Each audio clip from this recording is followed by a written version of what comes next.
সুপ্রভাত বন্ধুরা। জানো তো, হঠাৎ করেই চলে গেলাম সোনারপুরে রাজপুরে বিপত্তারিণী মার মন্দিরে।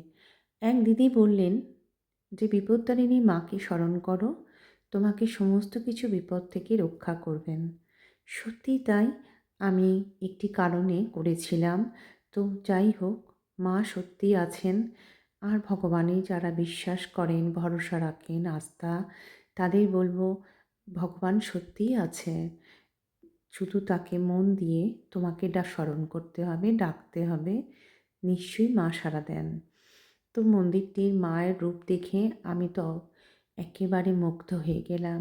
কি অপূর্ব মায়ের! আর এখানে সবথেকে একটা জিনিস ভালো লাগলো, মায়ের পায়ে প্রণাম করতে দেন।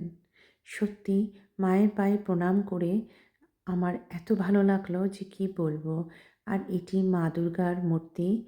মায়ের চোখ দুটো দেখলে সত্যি অপূর্ব। প্রতিটা ঠাকুর, প্রতিটা মূর্তি ভীষণ সুন্দর দেখতে। আর খুব ভালো মন্দিরের নিয়মকানুন। আর আমি প্রথমবার গেছি, তাই আমার কাছে অবশ্যই খুবই ভালো লাগলো।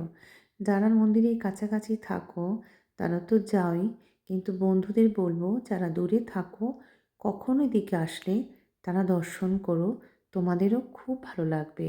যাদের ভগবানের প্রতি ভরসা, আস্থা, বিশ্বাস আছে তাদের কি বলবো। আর এনারা হলো প্রতিষ্ঠাতা। তো কেমন